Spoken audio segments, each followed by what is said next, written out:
Hello, everybody. It's AgnosticHaywood here, doing a little bit of reading and doing some commentary. Somebody did point out to me the other day that that the sun was created after the plants in the original story, which I thought was kind of hard to take that literally.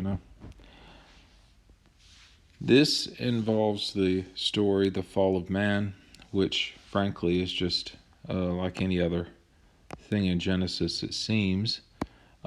Just another story. I hate to say it that way, but that's what it is. It's a story that's supposed to, proclaim how man gained sin.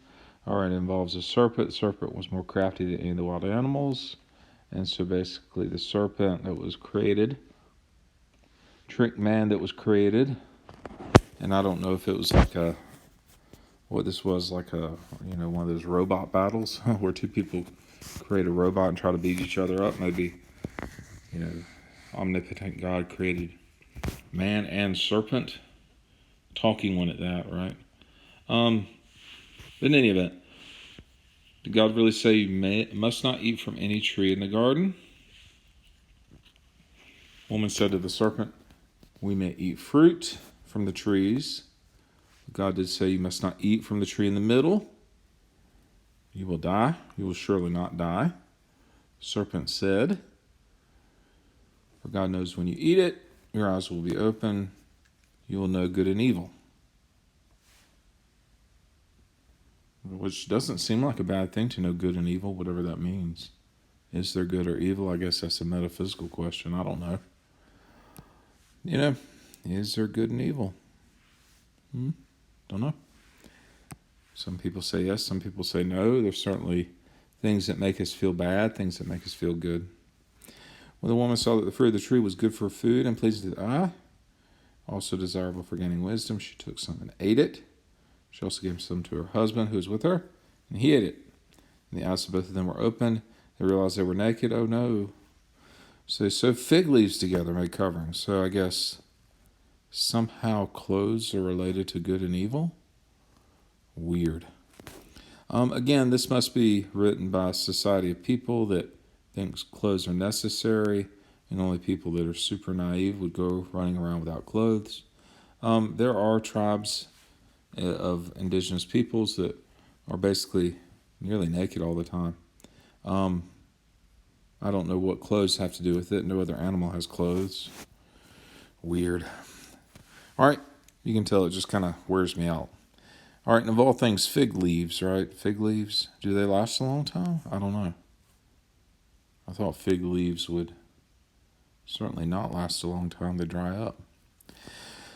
Then the man and his wife heard the sound of the Lord God as he was walking in the garden in the cool of the day, hid from the Lord God among the trees. Apparently they can hide, so it was this little hide-and-go-seek action. I mean, what is this? He answered, I heard you in the garden. I was afraid because I was naked, so I hid. And he said, who told you were naked? I guess they're too stupid to be naked? I don't know. Have you eaten from the tree that I commanded you not to eat from? Well, why would he have to ask if he's omnipotent? The man said, the woman, put here with me. With the same DNA, right? Came from a rib. All right. So man's going to blame woman. That's cute. And here starts the patriarchy. I mean, what are we looking at here? Then the Lord God said to the woman, what is it that you've done? The woman said, the serpent deceived me. So now the man blamed the woman who blamed the snake. I don't even know what to say at this point.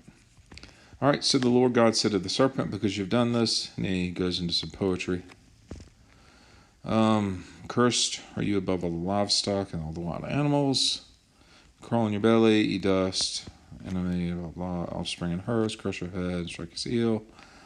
So God punishes a snake, I guess. I can think of a lot of animals that have a little bit of a worse off deal than a snake, right? Like dung beetles. All right, to the woman he said, I will increase your pains in childbearing. Well, that's odd thing. So he's going to punish the woman who was deceived by the snake. I guess it doesn't go any further than that. I mean, it goes a lot further than that, right? You know, infant mortality, all those things, right? Holy crap. To Adam he said, because you listened to your wife and ate from the tree, curses the ground because of you.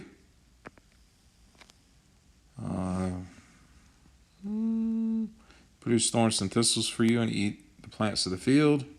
By the sweat of your brow you eat your food until you return to the ground, since from it you were taken. For dust you are, and to dust you will return. I won't say dust, but that's about the first true thing I've read. Right? It's not dust per se, but certainly the elements of the earth comprise people and all other organisms. And where did earth come from? A lot of the stuff from earth came from stars and such. Somebody said that we're like 90% stardust. I don't know if that's true, but certainly a lot of us probably did come from stars. Adam named his wife Eve because she would become the mother of all the living. Okay, so basically we just kind of shift gears here. And we go from cursing snakes and man, getting angry at woman because she listened to a snake. And mind you, omnipotent God is supposed to,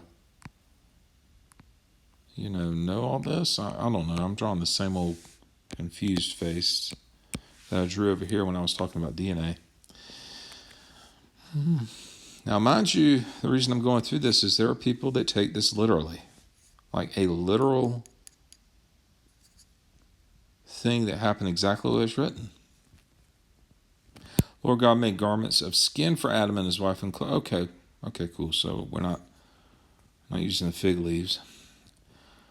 Lord God said, the man has now become like one of us, knowing good and evil. That's cool, isn't it?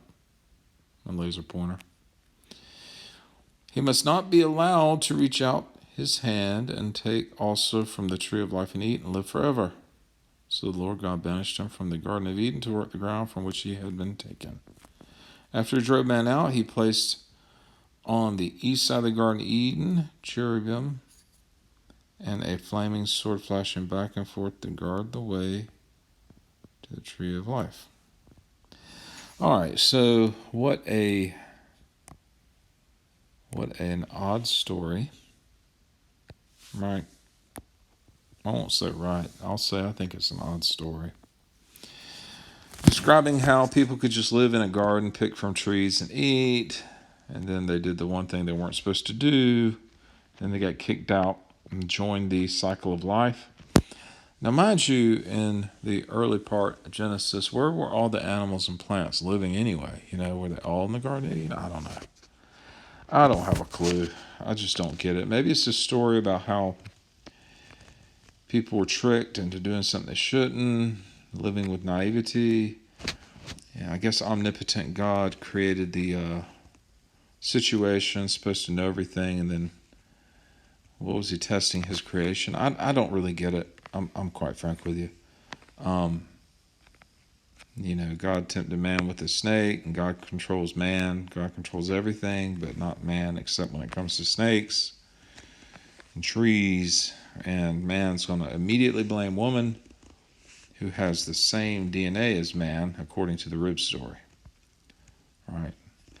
So that is my entire level of confusion. In some of the earlier passages, you can kind of think to yourself, this cute story, a nice way to... But once it starts dealing with morality, this stuff goes sideways in a hurry. And I'll just leave lots of question marks. I'm not going to say I quite understand. All right, Agnostic Haywood here, wishing all of you a great and happy day. See you again soon.